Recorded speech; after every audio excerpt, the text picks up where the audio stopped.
জেনজিদের প্রবল বিক্ষোভের মুখে পদত্যাগ করলেন নেপালের প্রধানমন্ত্রী কেপি শর্মা ওলি। মঙ্গলবার পার্লামেন্ট ভবনে অগ্নিসংযোগের কয়েক ঘণ্টা পরে এই ঘোষণা আসে।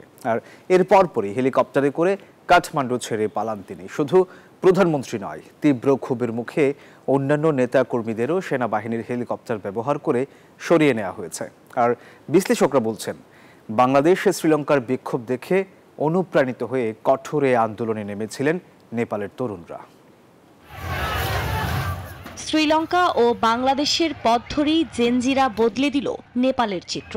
দেশের প্রধানমন্ত্রী কেপি শর্মা ওলি পালালেন কাঠমান্ডু ছেড়ে। জেনজিদের মাত্র 2 দিনের বিক্ষোভেই পদত্যাগ করে পালাতে বাধ্য হলেন তিনি। মঙ্গলবার বিক্ষোভের দ্বিতীয় দিনে কারফিউ উপেক্ষা করেই দেশটির প্রধানমন্ত্রীর পদত্যাগের দাবিতে চলে আন্দোলন। এর মধ্যেই প্রেসিডেন্ট ও প্রধানমন্ত্রীর কার্যালয়ে আগুন দেওয়ার ঘটনাও ঘটে। পার্লামেন্ট ভবনে ঢুকে আগুন দেয় বিক্ষোভকারীরা। পরে বন্ধ করে দেওয়া হয় বিমান চলাচলও। এমন পরিস্থিতিতে নেপালের প্রধানমন্ত্রীকে পদত্যাগের আহ্বান জানান দেশটির সেনাপ্রধান। এর পরপরই পদত্যাগ করে হেলিকপ্টারে করে কাঠমান্ডু ছেড়ে পালান তিনি। শুধু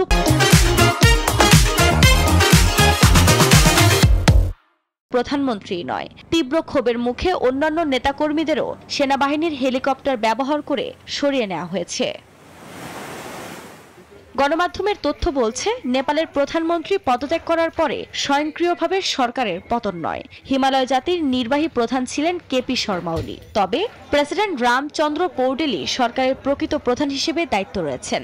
এনডিটিভিকে সূত্র জানিয়েছে, শিগগিরই পৌডেলও পদত্যাগ করতে পারেন, আর সেটি হবে সরকারের সম্পূর্ণ পতন।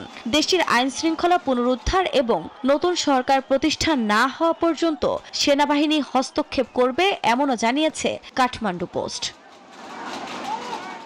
তবে ওলির এই ক্ষমতাচ্যুতি আচমকা কোনো ঘটনা নয়। 2022 সালে শ্রীলঙ্কা ও 2024 সালে বাংলাদেশের সরকার পতনের আন্দোলন থেকে অনুপ্রেরিত হয়ে এমন কঠোর আন্দোলনে নেমেছিলেন নেপালের তরুণরা।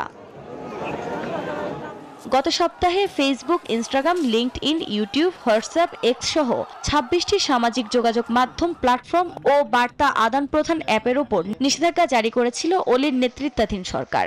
সরকারের এই নিষেধাজ্ঞার বিরুদ্ধে প্রতিবাদ জানাতে সোমবার রাজপথে নেমে বিক্ষোভ করেন নেপালের কয়েক হাজার মানুষ।